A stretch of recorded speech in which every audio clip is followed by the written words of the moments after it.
Donc, bonjour à tous, bienvenue à cette séance extraordinaire du budget 2021 et du plan triennal d'immobilisation 2021, 22, 23, lundi 14 décembre. Au point 2, c'est la constatation de la régularité de l'avis de convocation. Madame la greffière. Alors, je déclare que l'avis de convocation de la présente séance a été dûment signifié à tous les membres du Conseil conformément à la loi. Merci. Le point suivant, c'est l'adoption de l'ordre du jour. Est-ce que j'ai un proposeur pour l'ordre du jour? Il n'y a pas de changement. J'en fais la proposition, M. le maire. C'est proposé par M. Lanoux. J'appuie, M. le maire. Appuyé par M. Cadieux. Il n'y a pas un point à rajouter, M. le maire? Non, à l'autre OK, séance. c'est vrai, excusez. Le point suivant, c'est le point 4, qui est la présentation des prévisions budgétaires pour l'exercice financier de l'année 2021. Donc, il y a eu enregistrement de la présentation la semaine dernière. On vous a permis sur nos réseaux sociaux d'aller visionner cet enregistrement-là pour vous permettre d'envoyer vos questions par courriel au Conseil. Donc, je vous invite à regarder la présentation préenregistrée du budget. On débute avec la présentation du budget. Donc, vous avez à l'écran le budget 2021 qui débute. Vous avez la population au cœur des priorités du Conseil. Donc, au cours de l'année, on a eu une planification stratégique qui a été élaborée. Donc, c'est sûr que les décisions du budget sont en droite ligne avec cette planification stratégique-là. On va parler, tout ça est en lien aussi avec le développement économique de la ville de La Chute, donc que ce soit le développement résidentiel, commercial, industriel, institutionnel. Donc, tout ça a des impacts, bien sûr, sur le budget. Il y a aussi le fait qu'on maintient, donc le budget 2021 est un budget de maintien de services et de bonification. Donc, on n'a pas rien enlevé de ce qui était donné en 2020 et même on est venu bonifier certains aspects.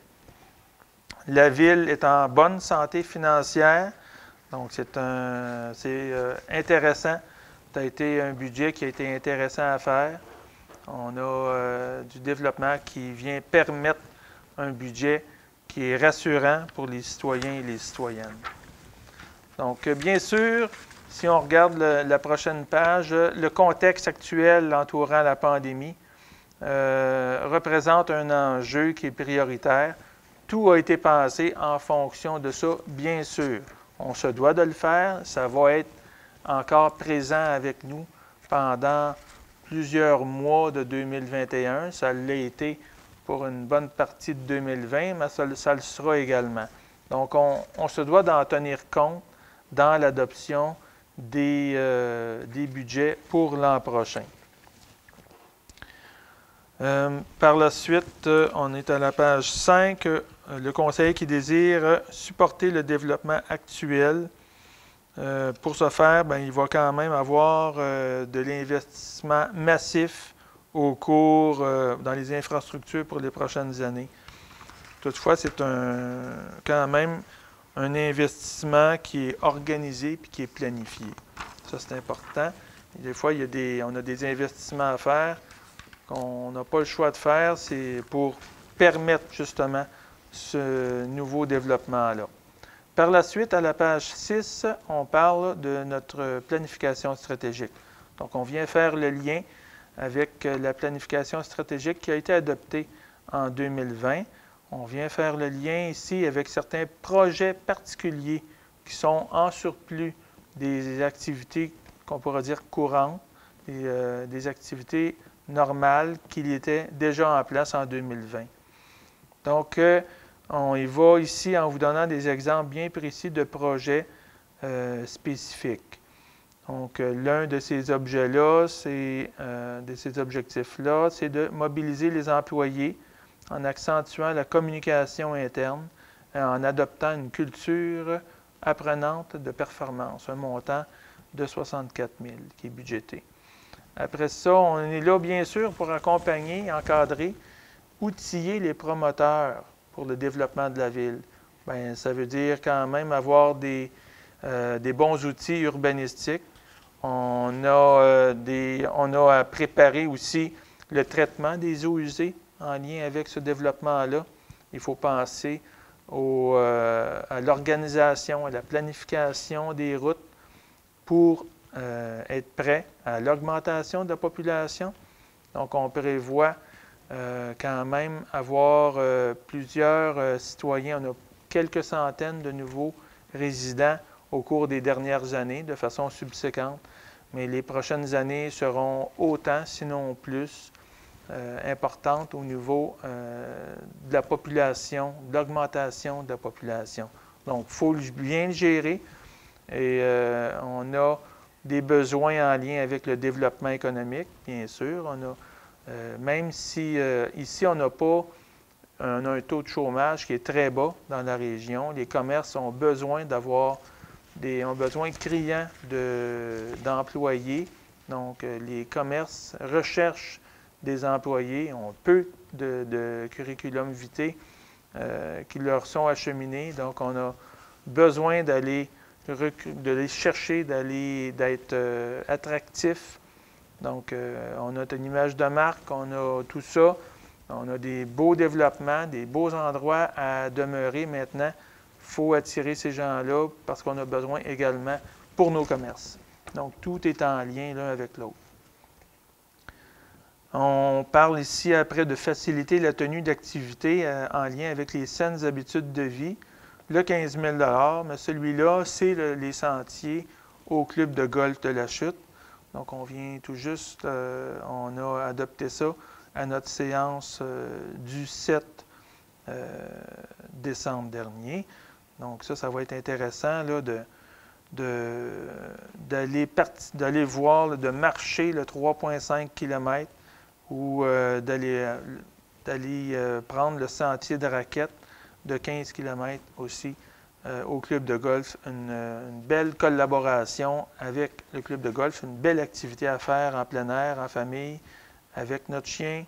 Donc, c'est très intéressant comme collaboration. Augmenter la proportion de jeunes familles. Donc, ça fait partie aussi d'être plus attractif. On veut avoir des gens qui vont venir travailler dans la région. On a une population qui est plus âgée que la moyenne des Laurentides. Les Laurentides sont plus âgés que la moyenne du Québec. Donc, on a ce défi-là en avant de nous, celle de rajeunir et d'attirer des jeunes familles. Il faut améliorer aussi là, le niveau de communication avec les citoyens. On travaille fort là-dessus. On a des plateformes web. Les réseaux sociaux sont très actifs. On essaie d'être très innovant dans nos façons de communiquer. Je pense qu'on l'est. On le fait actuellement en faisant cette capsule enregistrée actuellement pour essayer par tous les moyens de rejoindre le plus de personnes possible. Donc, un montant de 50 000. On veut maintenir une offre de services dynamique et diversifiée en culture. Donc, c'est une bonification de 32 000 $. On est à repenser et dynamiser tous nos parcs. Et je fais un lien là, entre les parcs. Je fais un lien aussi avec les autres points qu'on a mis en bas. Là. Favoriser la mobilité active dans le périmètre urbain, protéger, mettre en valeur les espaces verts, espaces bleus. Espace bleu qui est bien sûr la rivière, dans notre cas. Et puis les espaces verts, on a l'ensemble de nos parcs. Et puis on a à repenser, à dynamiser ça par les sentiers multifonctionnels qui vont venir relier tout ça. Donc, c'est très attractif d'avoir un beau réseau de parcs et d'espaces pour marcher, pour faire du vélo, pour marcher avec les poussettes. Donc, tout ça, on a ça dans nos cartes pour être de plus en plus attractif. Donc, on commence par la suite à la page 7. Là, on débute le budget de fonctionnement. Budget de fonctionnement.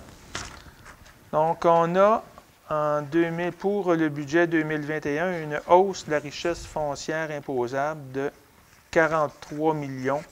Donc, tout près de 44 millions. Là, à la suite, ça, c'est les nouvelles constructions et les rénovations majeures. C'est ce qui a fait augmenter notre richesse foncière.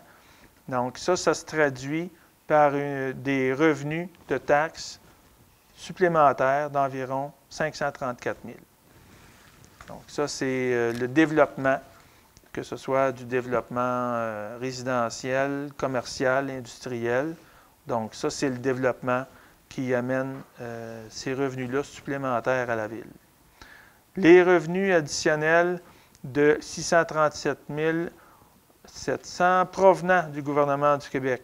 Donc, on parlait aussi là, dans d'autres séances qu'on a reçu un montant qui avoisine les 1 million de dollars pour pallier aux dépenses supplémentaires en lien avec la COVID-19. Donc, la pandémie qui vient coûter plus cher aux municipalités et il y a certains revenus qui sont absents également en lien avec la pandémie. Donc, pour 2020, il y a un montant autour de 340 000 $ qui a été imputé à l'année 2020, mais il y a un montant de 637 000 $ qui est imputé au budget 2021. Donc, ça, ce sont des revenus additionnels qui nous ont été promis par le gouvernement du Québec. Par la suite, augmentation du budget global de 1 690 000 $. Donc, tout près, là, on est à 6,8 % du budget 2020. Donc, ça, c'est l'augmentation des dépenses. Donc, on augmente. C'est sûr qu'on a, vous le voyez, là, entre parenthèses, il y a le service de dette, il y a les salaires, il y a les assurances, donc Quote-part, Sûreté du Québec, Quote-part, MRC, donc des montants quand même, il y a toujours des montants qui sont indexés au coût de la vie, donc ça coûte toujours un peu plus cher. Donc, on augmente le budget de 6,8 %. On vient par la suite au bas de la page. Donc, on vient là, vous donner l'information qui est prioritaire dans l'élaboration du budget. C'est que le conseil municipal a jugé qu'en cette période quand même incertaine à cause de la pandémie, on le sait qu'il y a des gens il y en a que leur emploi des fois est plus risqué, il y a plusieurs impondérables, il y a des choses que les gens ne contrôlent pas actuellement. On est dans des temps un peu plus incertains au niveau financier.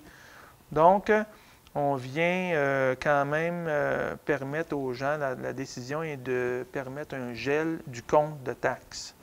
Donc, un gel du compte de taxes pour le secteur urbain, pour la maison moyenne. Donc, la maison moyenne, c'est sûr que si on a une maison qui a eu une évaluation plus que la moyenne au cours de l'année, il n'y en a pas eu beaucoup parce qu'on est quand même dans un rôle d'évaluation qui reste pareil, mais on gèle les tarifs, donc toutes les tarifications fixes, que ce soit pour l'eau, que ce soit pour les ordures, on vient les geler, donc elles sont pareilles comme en 2020. Donc, il va y avoir un gel du compte de taxes moyen.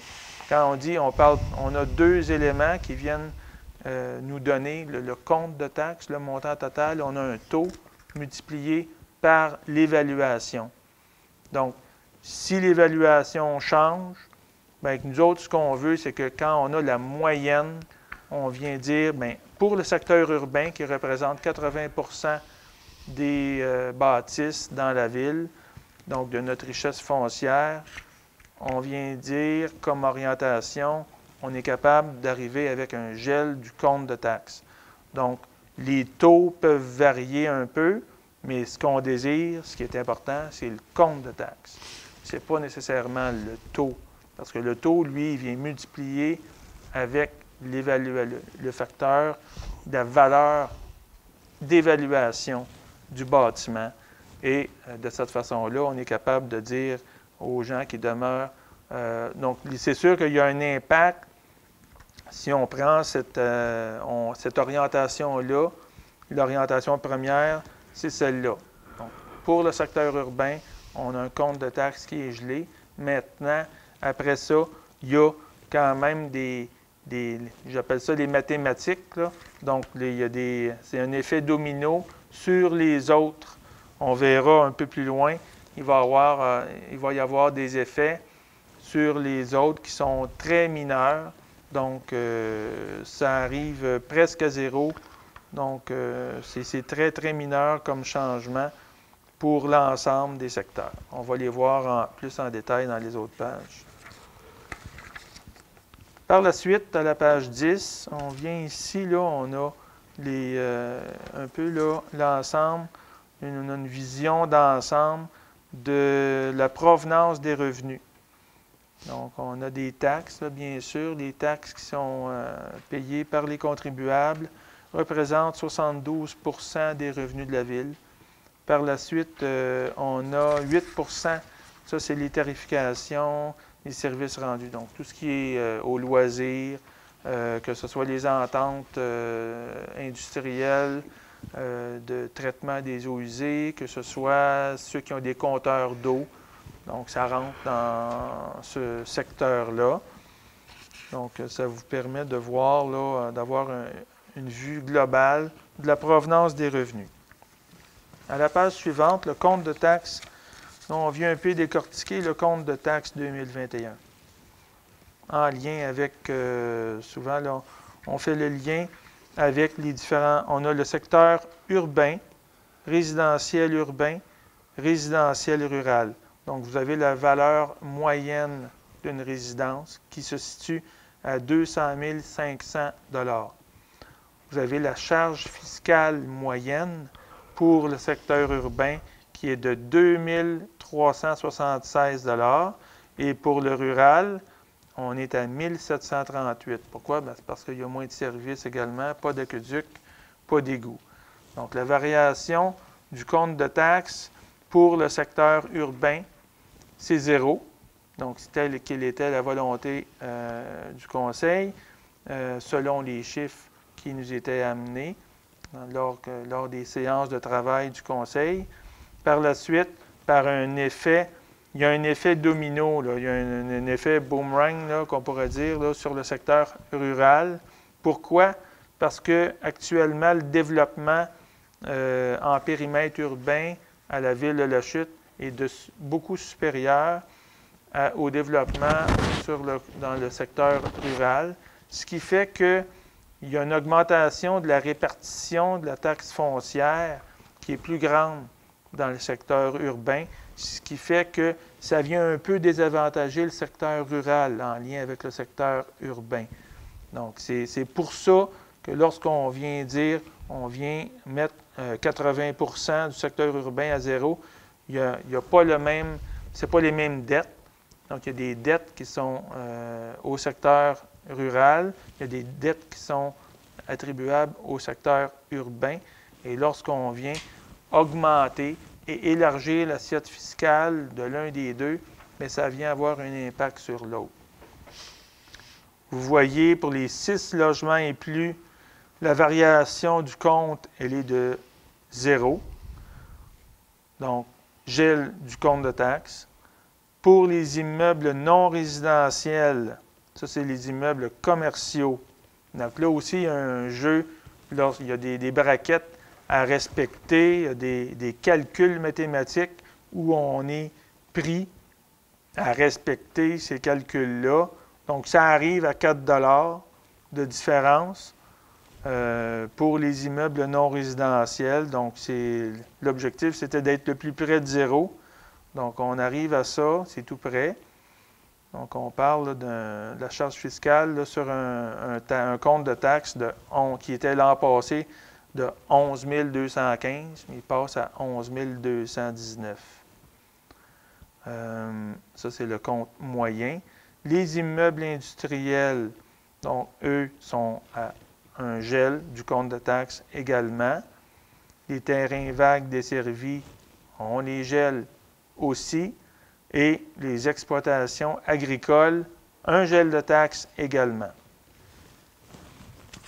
Donc, ça, c'était pour l'explication des différents secteurs. Maintenant, la page suivante, la page 12. Donc, vous avez les taux. Donc, les taux de taxes foncières, donc en lien avec l'évaluation, c'est le taux qui vient multiplier l'évaluation qui donne le chiffre du compte de taxes. Donc, vous avez les différents taux. On vient ajuster selon ici, on s'est dit qu'on voulait avoir un compte à zéro. Donc, on est venu ajuster le taux selon l'évaluation qui était là pour arriver à zéro. Donc, c'est de cette façon-là qu'on a trouvé le taux qui est à 0.607. Pardon. Par la suite, les autres taxes. Donc, vous avez les autres taxes. Donc, vous avez la différence là, toujours entre 2020 et 2021. Vous avez le secteur urbain, semi-urbain, rural. Donc, ça, c'est d'autres taxes attribuables aux services de dette. Donc, on calcule ça toujours selon le secteur en question. Par la suite, la page 14, là, on est à la tarification des services municipaux. Eau potable, donc tout demeure pareil. On est au montant de 210 $ par porte. Donc, la piscine, ça demeure à 65 $. Enlèvement et élimination des ordures à 90 $. Collecte sélective, 20 $. Écocentre, 30 $. Et contrôle des insectes piqueurs, 25 $. Donc, ça, c'est une tarification fixe qui n'est pas calculée sur la base de l'évaluation. Il n'y a pas de taux, ce n'est pas selon l'évaluation, c'est une tarification fixe par compte de taxe. C'est plutôt par porte. On poursuit avec le compte de taxe 2021. Donc, on vient le décortiquer. Vous avez le montant moyen de 2 376 $ et on vient déterminer de quelle façon il est composé. Donc, la foncière de base, c'est l'évaluation fois le taux. Donc, vous avez la moyenne d'une maison. La moyenne à la chute dans le secteur urbain, c'est 200 500 $. Donc, fois le taux. Donc, 0.607, vous avez un montant de 1 217 $ ici. Il représente 51 % du compte de taxe. Vous avez par la suite la dette à l'urbain, où on vient encore une fois là, prendre le taux en lien avec la dette qui est de 0.263 fois votre même évaluation, un montant de 527. Et par la suite, vous avez les services tarifés. Donc, vous avez l'eau, la collecte sélective, l'écocentre, les insectes piqueurs. Donc, tout ça totalisant 375 $. Par la suite, vous avez à la toute fin un 11 % qui provient des taxes de fonctionnement. Donc, celui-là est selon l'évaluation. Et puis, donc, c'est pour les égouts et les eaux usées, montant de 257. Donc, le tout, vous avez le total qui porte à 2 376, qui est le compte moyen. Par la suite, vous avez une page ici qui traite de la répartition des dépenses. Donc, les plus importants, là, on voit bien là, que l'hygiène du milieu, donc c'est l'eau, les égouts, les déchets. Donc, ça représente quand même une proportion importante des dépenses. Transport, voirie, services de la dette. Après ça, on a loisirs, culture, administration. Donc, c'est des points qui sont un peu plus majeurs au niveau de la répartition des dépenses. Par la suite, vous avez le budget par service. Donc, vous avez les pointes de tarte, là, si on peut dire. Ce qui est important, donc, par service, vous avez...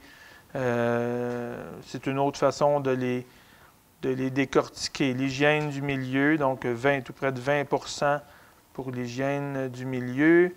Vous avez 14,5 pour le transport, l'administration à 14,6 le service de dette, loisirs et culture. Donc, c'est assez visuel de cette façon-là pour vous démontrer où s'en va votre argent. Par la suite, nous avons les fonds disponibles. Donc, pour les projections, vous avez les projections 2021 et vous avez 2020 où on vient faire un estimé. Donc, on s'est basé sur le réel d'autour environ 10 mois sur 12. Donc, on a été capable d'intégrer octobre dans ça. Il manque novembre, décembre. C'est pour ça qu'on écrit estimé dans la ligne 2020. Donc, on arrive quand même là, à un excédent accumulé non affecté de 4 097 500. Donc, 16,4 %. Et puis, la projection pour 2021, elle est de 2 842 900. Donc, ça représente 10,7 %. 10,7 %, c'est très, très raisonnable. Donc, ce qui est recommandé pour une bonne gestion, c'est entre 5 et 10 % On est au-dessus de ça. Donc, c'est très bien. Par la suite, on a l'excédent accumulé affecté. Donc, en 2020, on avait 1,8 million, donc 1 843 800. Maintenant, on a un excédent accumulé affecté de 650 800. Ça, ici, là-dedans, on a les parcs industriels, par exemple, où c'est des fonds qui sont réservés, affectés à un type de dépense bien particulière dans un secteur particulier. Par la suite, vous avez le fonds de roulement qui, lui, a augmenté un petit peu. Donc, en 2020, on a un montant de 648 500. On passe à 741 400 selon nos prévisions budgétaires. Donc, un total de 4 235 100. Ça, c'est les fonds disponibles qui totalisent 17 du total du budget.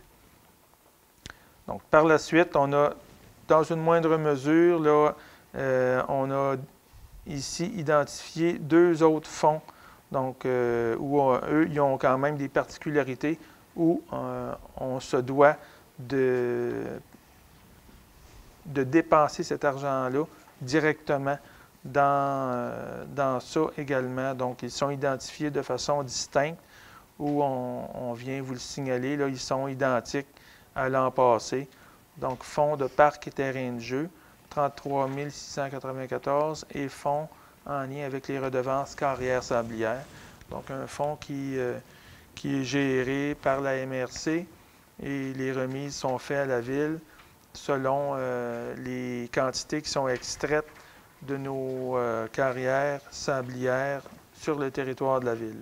Donc, un montant à la tonne qui est prélevé pour être remis dans le but de faire de l'entretien des chemins en lien avec l'usure fait par les camions qui quittent des carrières sablières.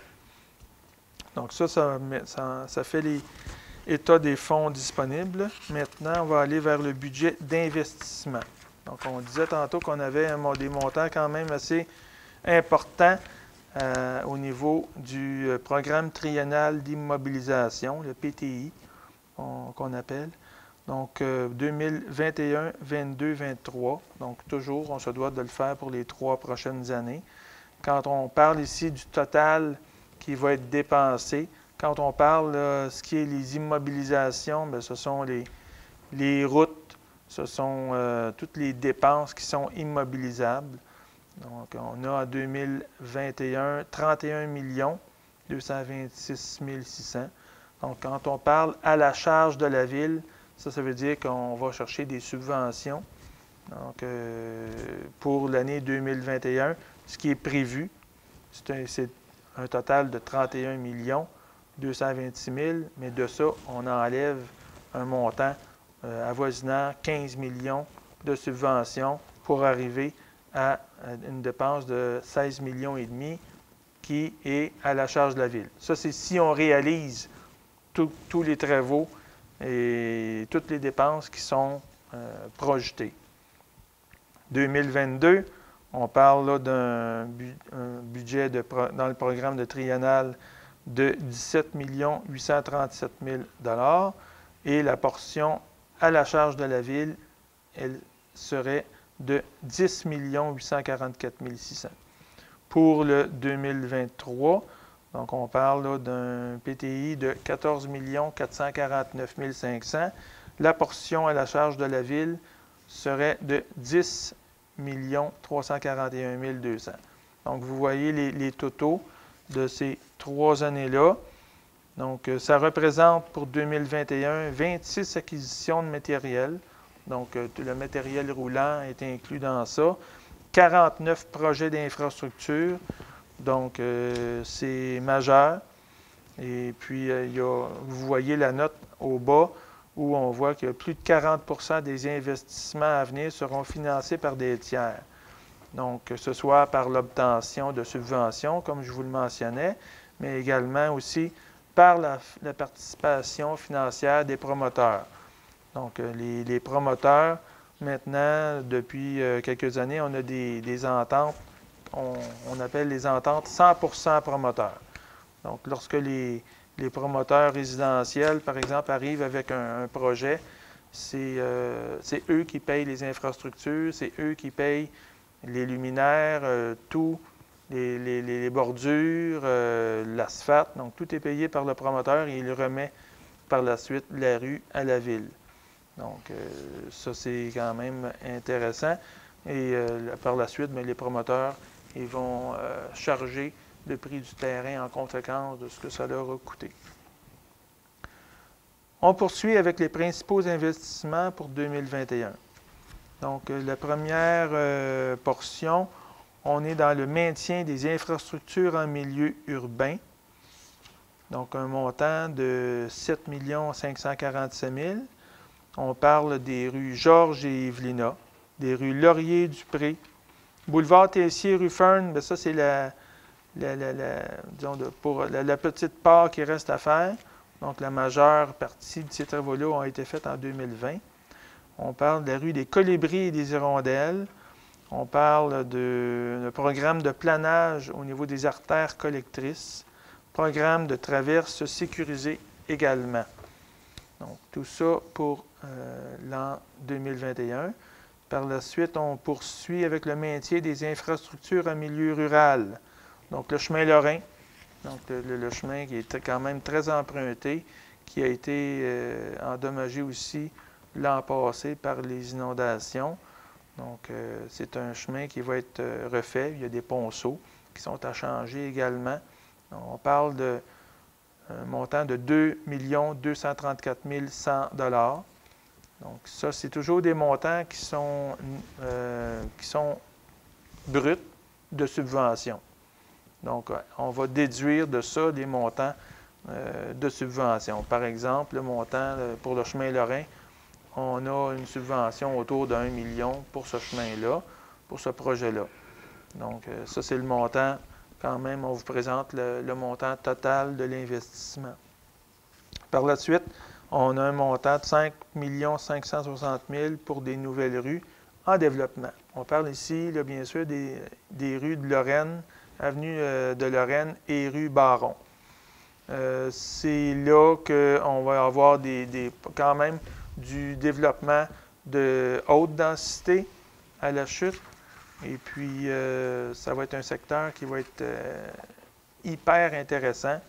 Un secteur où on a vu récemment un parc. On va avoir un très beau parc dans ce secteur-là. On va venir prolonger l'avenue de Lorraine qui va partir d'Argenteuil jusqu'à Béthanie.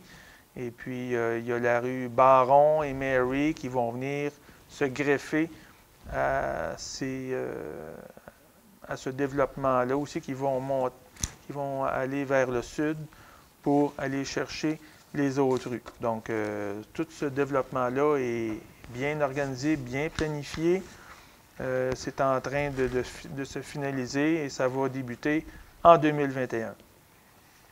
Par la suite, le parc industriel Synercité, on parle d'installer un réseau d'infrastructures souterraines. Donc, autour de Tricentris, on a des industries qui attendent pour venir s'établir.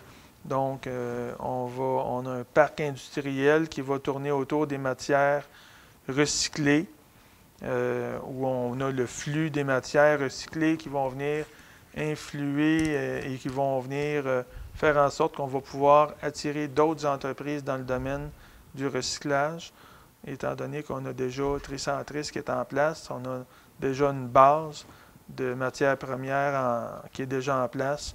Donc, c'est l'idée derrière ça.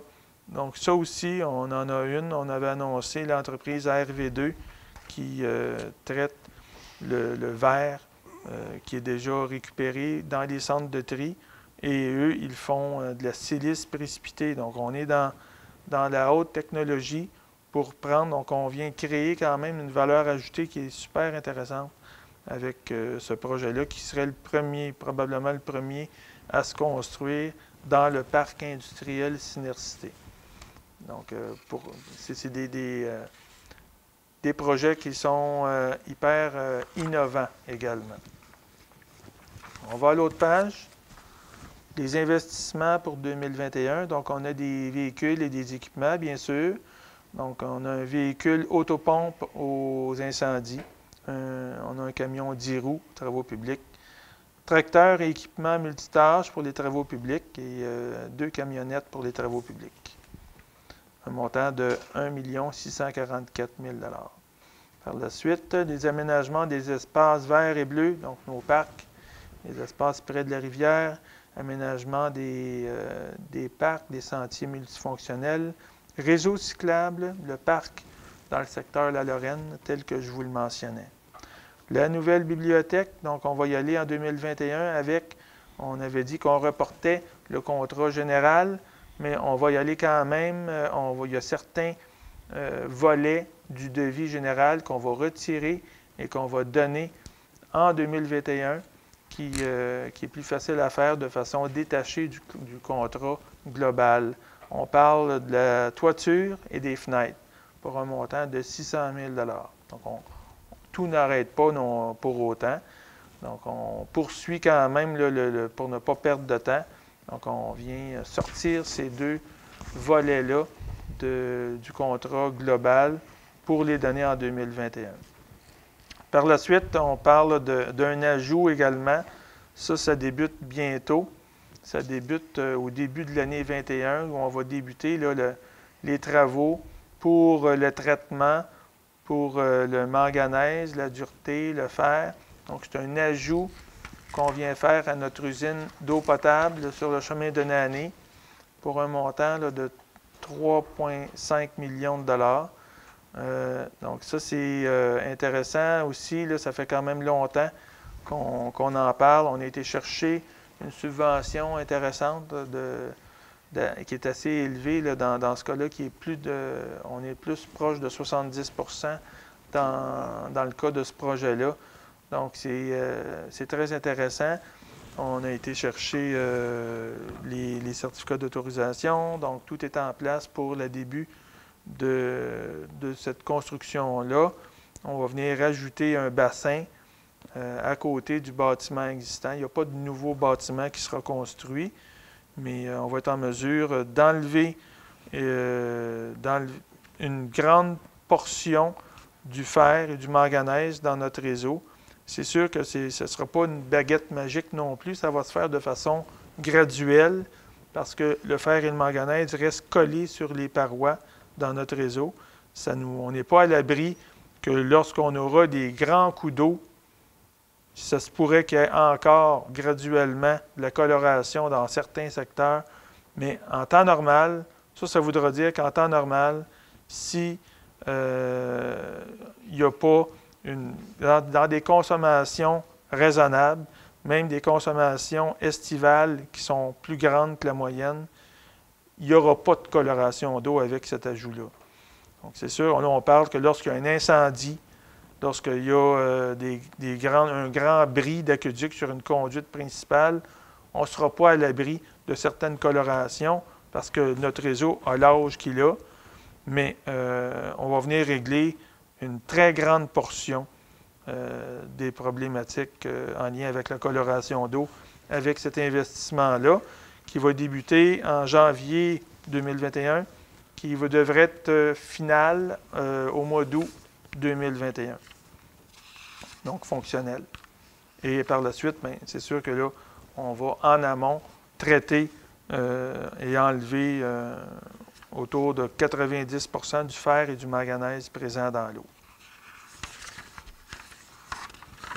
Donc, ça fait le tour de l'ensemble du budget 2021. Je pense que c'est des bonnes nouvelles.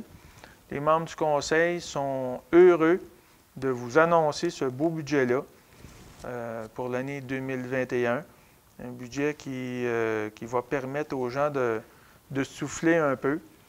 Et puis, on est parfaitement conscient pour les commerces, pour certaines personnes qui ont eu des inquiétudes au niveau de leur emploi, on est conscient que c'est pas on n'est pas dans des temps où on était en position là, d'avoir des augmentations du compte de taxes. Donc, on a un beau gel du compte de taxes moyen à vous proposer pour l'ensemble du secteur urbain. Merci beaucoup. Eh bien, maintenant, on a la première période de questions en lien avec la présentation des prévisions budgétaires. Donc, il y avait un élément à corriger en lien avec un chiffre qui avait été présenté. C'est lors des faits saillants. Donc, on parlait d'un montant de 681 000 et non de 534 400 $. Donc, ça, c'est une correction que je voulais apporter. Par la suite, on a reçu une question en lien avec le budget. Et puis, bien, finalement, on va attendre à la deuxième période de questions parce que c'est une question qui traite plus du plan triennal d'immobilisation. Donc, on n'a pas de questions en lien avec les prévisions budgétaires. Le point suivant, le point 6, c'est l'adoption des prévisions budgétaires pour l'année 2021 et une directive pour leur publication. Donc, ça, c'est au point 6. Est-ce que j'ai un proposeur pour ça? J'en fais la proposition, M. le maire. M. Cadieux pour le proposer appuyé, et appuyé par Mme Desforges. Par la suite, on a l'adoption du plan triennal d'immobilisation des années 21, 22 et 23 et directive pour sa publication. Donc, ça également, ça fait partie de la présentation. Donc, est-ce que j'ai un proposeur pour le PTI 21, 22, 23? J'en fais la proposition. C'est proposé par Mme Desforges. J'appuie, M. le maire. Appuyé par M. Lachance. Donc, à la deuxième période de questions, concernant l'usine de traitement d'eau, donc pour le manganèse et le fer, donc l'ajout qu'on va faire au système de traitement de notre usine d'eau potable. Donc, la question, c'est un monsieur qui demeure sur la rue Copeland et il se demande de quelle façon il pourrait être desservi par, justement, le réseau d'aqueduc, le réseau public, alors qu'il est dans un secteur rural de l'autre côté de la rivière. Donc, cher monsieur, ça va être assez difficile. Donc, ce n'est pas du tout dans les plans du conseil de traverser la rivière et d'aller desservir sur la rue Copeland actuellement. Donc, ça impliquerait une dépense de plusieurs millions de dollars pour ça. Même si géographiquement, ce n'est pas tellement loin, là, ça serait assez coûteux de faire ça. Actuellement, même, vous êtes dans un secteur rural et puis vous mentionnez dans votre question là, que vous payez un montant de taxes annuellement, mais je veux juste vous rassurer, là, vous ne payez pas en tant que citoyen en secteur rural pour la dette du secteur urbain. Donc, et vice-versa. Donc, les gens qui demeurent en secteur rural paient pour les dettes qui ont été enclenchées dans les secteurs ruraux. et les gens qui demeurent en secteur urbain paient pour la dette qui est décrétée pour le secteur urbain. Donc, c'est pour ça aussi qu'il y a une petite distinction entre les deux secteurs, à l'effet que l'assiette fiscale, donc le développement de la ville de La Chute, se fait beaucoup plus dans le secteur urbain, donc l'assiette élargit beaucoup plus rapidement et on vient amortir sur plus de résidences dans le secteur urbain. Donc, il y a une différence qui est très petite. Donc, cette année, on est venu geler le compte de taxes dans le secteur urbain, mais il y a une petite implication financière au niveau du secteur rural qui est minime, mais qu'on ne peut pas arriver à zéro parce que ce n'est pas les mêmes niveaux de dette. Donc, ça complète la deuxième période de questions et on va procéder à la levée de la séance pour ce qui est de la séance extraordinaire du budget. Je vais faire la proposition, M. le maire. Donc, c'est proposé par M. Lajoie Secondé, M. le maire. et appuyé par M. Richer. Alors, bienvenue à cette séance extraordinaire du lundi 14 décembre 2020. Au point 2, c'est la constatation de la régularité de l'avis de convocation. Madame Lagreffière. Je déclare que l'avis de convocation de la présente séance a été dûment signifié à tous les membres du Conseil, conformément à la loi. Merci. À l'adoption de l'ordre du jour, il y a un point, le point 15, qui s'ajoute à l'ordre du jour. Il s'intitule « Autorisation de signer une entente de règlement, transaction et quittance relativement au départ d'un employé ». Est-ce qu'il n'y a pas de retrait non plus? Est-ce que j'ai un proposeur pour l'ordre du jour? Je le propose, M. le maire. M. Richer pour le proposer. Je l'appuie, M. le maire. Appuyé par M. Lanoux. Merci. Le point suivant, ce sont les consultations écrites. Là. Donc, on a 2 demandes de dérogation mineure.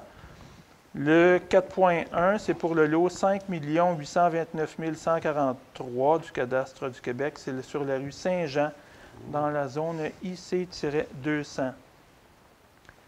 Pour permettre la construction d'un bâtiment principal sur une propriété ayant un frontage de 20,9 mètres, alors que le règlement prévoit un frontage minimum de 30 mètres dans cette zone IC-200, et afin de permettre également l'implantation d'un bâtiment principal à 108,73 mètres de la ligne avant de propriété, alors que la marge de recul avant maximale dans la zone IC-200 est de 7,5 mètres. Donc, c'est un dossier qu'on a traité la semaine dernière. C'est sur la rue Saint-Jean, à côté de Matériaux Godin, Matériaux Rona. Et puis, on a un terrain vague industriel et l'accès à ça, c'est à côté. L'accès est plus petit. Donc, c'est pour ça qu'on a un frontage qui est plus petit, mais la construction se fera sur un terrain qui est situé un peu plus à l'arrière et c'est un grand terrain vacant. Donc, ça ne cause pas de préjudice aux voisins. Ça a été accepté également par le comité consultatif d'urbanisme et on n'a reçu aucune question ni commentaire sur ce dossier-là. Donc, ça fait le tour pour ça. Le deuxième, 4.1.2, c'est pour le lot 3 038 641.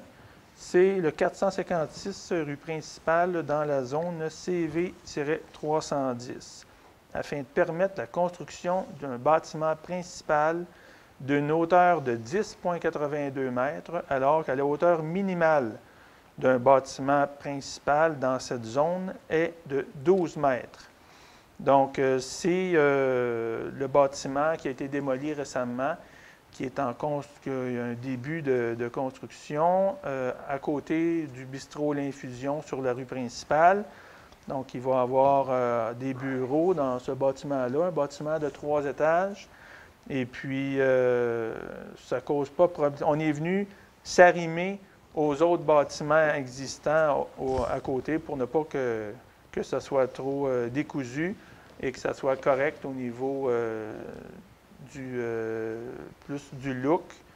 Donc, on s'en va à 10,82 mètres à la place de 12 mètres. Il y a un changement de zonage qui est fait pour ce secteur-là aussi, qui c'est un processus qui est déjà enclenché depuis la dernière séance. Donc, le changement de zonage était pour venir un peu encadrer la hauteur des bâtiments parce que ça aurait dû être fait de cette façon-là pour venir être correct au niveau des hauteurs des bâtiments. Donc, on a un processus de changement de zonage, mais le principal intéressé, le demandeur, avait quand même un empressement à ce que ça se fasse. Donc, on vient ici faire une dérogation mineure pour laquelle il y aurait eu l'autorisation par le changement de zonage de toute façon, mais le demandeur n'a pas le loisir d'attendre les 3 mois ou les 4 mois que ça prend pour le changement de zonage. Donc, on y va en parallèle du processus de changement de zonage. On y va avec, c'est un dossier qui touche le même secteur. Et puis, on vient, donc, c'était une recommandation positive également du comité consultatif d'urbanisme pour venir s'arrimer aux bâtiments déjà existants dans ce secteur de la rue principale. On n'a pas eu de commentaires ni de questions sur ce dossier-là. Par la suite, on a la première période de questions. Donc, j'ai reçu une question qui concernait un peu tout l'aspect de la zone orange versus zone rouge. Donc, on a vu, enfin, durant la dernière semaine, on a vu que le gouvernement a décrété 2 nouvelles MRC dans la zone dans les Laurentides qui sont devenues zone rouge. Donc, le citoyen m'interpelle et me demande, parce qu'on voit bien que même avec les demandes répétées du maire de Saint-Sauveur, c'est pas ce qui s'est produit. Donc, la MRC Pays d'en haut, MRC des Laurentides sont devenus en zone rouge et me demande ce qui va être fait pour la chute. Donc, dans un premier temps, oui, on a un nombre de cas. La chute et Argenteuil est encore en zone orange pour l'instant, parce qu'on attend, là, donc demain, mardi, le 15, on devrait avoir un avis là, du premier ministre du Québec là, qui va toucher probablement l'ensemble du Québec. Donc, pour l'instant, on est en zone orange. Et puis, la situation, c'est que le nombre de cas liés à la COVID-19 dans Argenteuil et dans la chute étant très bas. C'est dû à quoi? Donc, la santé publique des Laurentides se pose les questions, se demande comment ça se fait qu'il y a si peu de cas dans Argenteuil. Bon, il peut y avoir quand même plus qu'une explication à ça. De notre côté, du conseil municipal, moi, je peux vous dire qu'on a été toujours assez strict dans notre approche, que ce soit pour les activités, que ce soit pour tout ce qui touche, on parle de la Villa Montjoie qui est encore fermée, même les ventes de garage qui ont été mises sur pause cet été. Pour toute la saison, on a les ligues pour adultes qui ont été mises sur pause également, que ce soit hockey ou flag football au terrain synthétique. Donc, ce sont des activités qui auraient pu être autorisées avec des consignes à respecter, mais localement, on a été très strict. Donc, ça peut être une des explications à ça. Il y a eu également nos commerces, puis je les félicite. Donc, l'ensemble, bien que ce n'est pas parfait partout, l'ensemble des commerces à la chute a imposé un système de consignes assez strict également. Donc, tout à l'honneur des propriétaires et des gestionnaires de nos commerces à la chute. Donc, ça peut être aussi une partie de l'explication. Puis, bien sûr, des citoyens et des citoyennes. Donc, je vous remercie, mais je vous remercie d'avoir été quand même assez vigilants. Mais il ne faut pas lâcher. Parce que là, on voit que la situation au Québec, elle ne va pas en s'améliorant, malgré qu'on voit qu'il y a des vaccins qui commencent à être distribués tranquillement. On n'est pas sorti du bois, comme on dit. Donc, faut quand même demeurer extrêmement vigilant. Il y a quand même la suite des choses. Bien, je peux vous dire qu'on travaille de façon très étroite avec la santé publique des Laurentides. On travaille avec la Sûreté du Québec, bien sûr, la MRC. Donc, tout le monde, on a quand même à cœur à ce que les consignes et à ce que les cas demeurent bas pour la chute et pour Argenteuil. Donc, on va demeurer vigilant. On va continuer à avoir une rigueur qui va être exemplaire le plus qu'on peut. Et puis, je pense qu'il y a beaucoup de régions qui nous envient. Là. On a été capable quand même de conserver des commerces qui ont été ouverts. Donc, les gens ont été moins malades. Donc, mais il faut demeurer vigilant à cause de ça. Là, il ne faut vraiment pas lâcher prise. Je veux vous annoncer également qu'après les fêtes, je n'ai pas encore de date arrêtée, mais on va avoir 2 demi-journées. Ce qui s'en vient probablement de façon officieuse, c'est 2 demi-journées par semaine de cliniques de dépistage à la chute. Donc, on vous viendra avec les informations ultérieurement quand on aura les détails, mais ça va permettre aux gens de la région de venir se faire tester localement. Donc, ça aussi, c'est des choses qu'on trouvait important d'amener disponibles pour nos citoyens.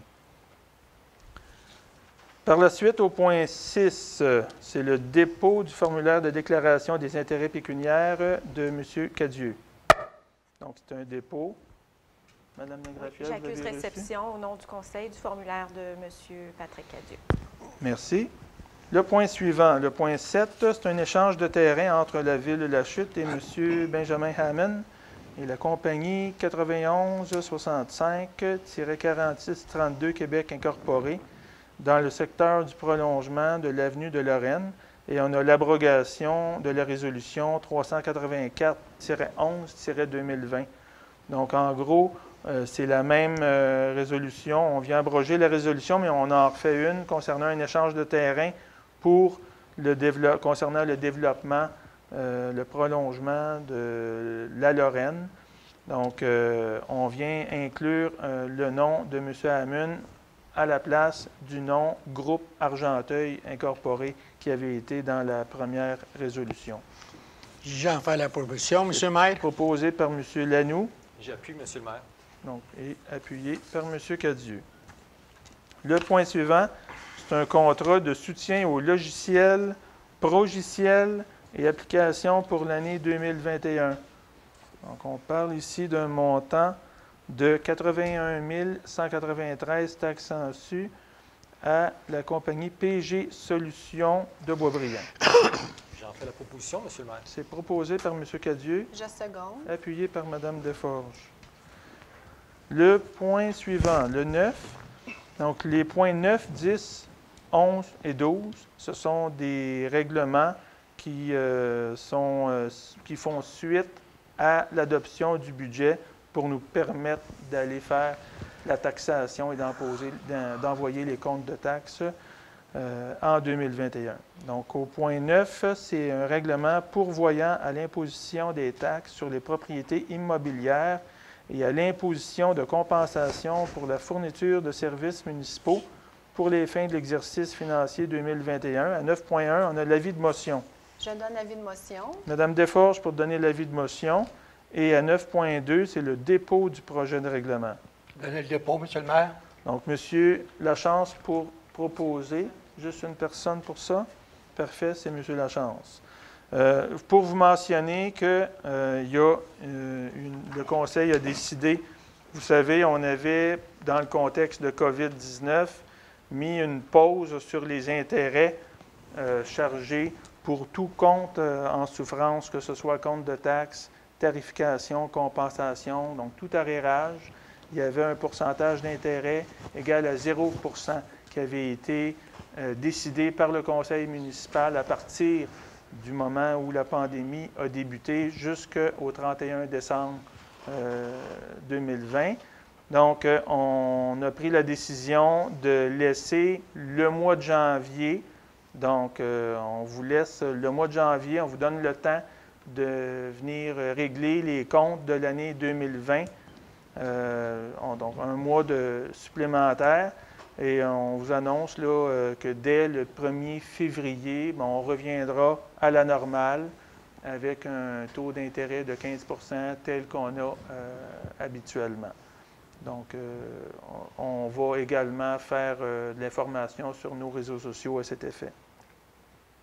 Le point suivant, c'est le point 10. C'est un règlement modifiant le règlement 99-542, imposant une taxe spéciale de compensation pour l'administration et l'entretien du service d'égout et pour les travaux d'assainissement des eaux usées. À 10.1, c'est un avis de motion. Je vais donner l'avis de motion, Monsieur le maire. Monsieur Lajoie pour donner l'avis de motion. Et à 10.2, c'est le dépôt du projet de règlement. Je donne le dépôt, Monsieur le maire. C'est déposé par M. Richer. Donc, c'est pour la portion du compte de taxes qui traite des services d'égout et des eaux usées. Par la suite, le point 11, c'est un règlement modifiant le règlement 170 assujettissant certains immeubles non imposables au paiement d'une compensation.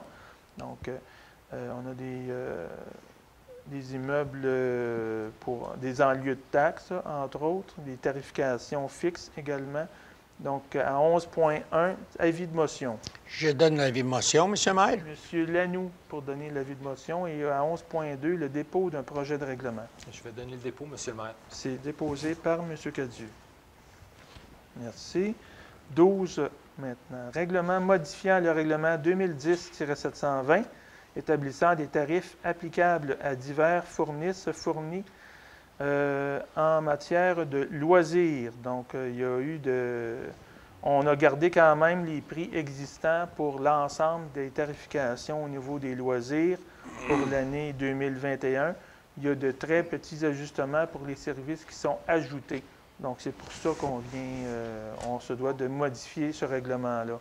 12.1, c'est un avis de motion. Je donne l'avis de motion. Madame Desforges pour donner l'avis de motion. À 12.2, c'est le dépôt. Je vais faire le dépôt, Monsieur le maire. Monsieur Lachance pour faire le dépôt.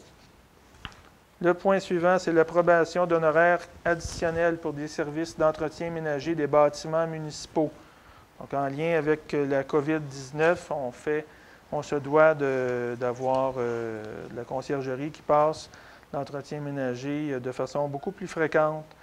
Donc, c'est un montant de 14 000 $ pour conciergerie Speco Incorporée.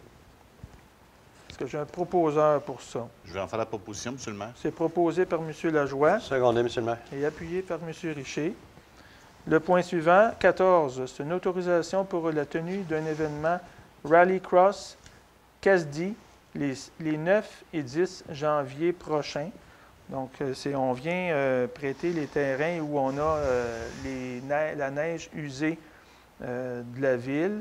Donc, c'est dans le secteur du parc industriel Simon. Et puis, on vient autoriser la chute performance à faire des essais à petite échelle là, avec une vingtaine d'autos. Donc, il n'y aura pas de visiteurs. C'est pour faire des petits... c'est pas de la course, mais c'est quand même là, des rallyes. Donc, c'est pour permettre cette utilisation-là, il n'y a pas aucun visiteur, il y a une vingtaine d'autos. Et c'est un peu là, un essai cette année à petite échelle là, pour permettre à la chute performance d'utiliser ce terrain-là. Donc, j'ai un proposeur pour ça. Bien sûr, il y a des questions d'assurance, responsabilité. Tout le monde doit fournir les preuves de tout ça là, au niveau des assurances responsabilité. Je le propose, Monsieur le maire. C'est proposé par M. Richer, Je l'appuie, Monsieur le maire. appuyé par M. Lanoux. Le point suivant, c'est une autorisation de signer une entente de règlement, transaction et quittance relativement au départ d'un employé. Donc, il est proposé que le Conseil entérine l'entente, transaction et quittance à intervenir entre la Ville et l'employé numéro 36 et autorise le directeur, services ressources humaines, de procéder à la signature à la dite entente. J'en fais la proposition, Monsieur le maire. C'est proposé par M. Lanoux, J'appuie, Monsieur le maire. appuyé par M. Cadieux. Donc, ça va pour l'ensemble maintenant. On n'avait pas d'autres questions à la deuxième période de questions. Par la suite, on arrive là, au point le plus important, finalement, le point qui s'intitule « Les vœux des membres du Conseil » à l'occasion de cette dernière séance de l'année 2020. Monsieur Lanoux, Bien, pouvez-vous nous faire l'honneur d'y aller avec vos vœux? c'est avec plaisir. Je vous souhaiter à tous les citoyens de la Chute heureuse, joyeux Noël et bonne année. Puis je sais que cette année, ça va un petit peu changer des autres années, mais il faut regarder le futur, ça va se placer, puis ça va bien aller.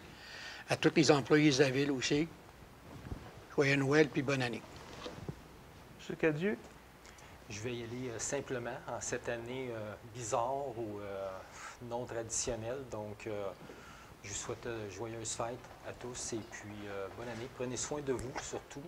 On dit toujours de prendre soin des autres, mais je pense qu'en ces périodes de fête, ça va être important de prendre soin de soi pour pouvoir redonner aux autres par après. Donc, je vous souhaite joyeuses fêtes encore une fois, puis on se revoit en janvier 2021. Merci. Madame Deforge? Oui, alors, on sait que l'année 2020 était une année quand même difficile pour la population et tout le monde entier, avec le virus qui a frappé malheureusement. Ça va être un Noël qui va avoir des grosses restrictions à suivre. J'espère que les citoyens vont en prendre conscience de ça, tout en pensant à ceux qui ont perdu un être cher dû à ce virus cette année, qu'eux, ils n'auront pas juste à se priver de ces gens-là pour ce Noël ici, mais toutes les autres Noëls. Alors, je souhaite à tout le monde et à la population lachutoise que ce virus finisse par disparaître et que pour l'année 2021, qu'on puisse tous ensemble pouvoir se serrer dans nos bras tous les gens qu'on aime. Alors, je vous souhaite à vous tous la santé et du bonheur. Super. Monsieur Lachance? Dans la même lignée que mes collègues, je souhaite à tous les citoyens et citoyennes de la ville de La Chute, dans ces temps qui sont difficiles, un joyeux Noël et une année 2021 remplie de positifs, de situations exceptionnelles, de penser aux gens qui nous ont laissés en 2020 et pensons à prendre soin des gens qui sont vulnérables en ces périodes qui sont des plus difficiles. Alors, bonne année 2021 et on se revoit en janvier 2021. Merci, M. Lachance. M. Lajoie? Bien, moi aussi, dans la même voie que mes collègues, je voudrais souhaiter de très joyeuses fêtes à tous les citoyens et citoyennes de la ville de La Chute. Un peu comme mon collègue M. Lachance l'a dit, peut-être cette année avoir une pensée pour les gens qui sont seuls, surtout les personnes âgées. Donc, un coup de téléphone, peut-être pourrait égayer leur temps des fêtes. Alors, c'est important de penser aussi à tous les organismes communautaires, à tous les gens qui ont donné, les bénévoles, les gens du service de la santé. On a un hôpital ici à La Chute, donc vous faites un travail remarquable. Je pense que tout le conseil, on est derrière vous. Alors, lâchez pas, on est là et on vous souhaite évidemment à tout le monde de passer de très belles temps des fêtes. Merci. M. Richer? Oui. Écoutez, je me joins à tous mes confrères aussi. Des très beaux vœux, puis j'espère que ça va être un signe du cœur cette année d'appeler un voisin ou quelqu'un qui est malade ou une personne âgée qui est tout seul.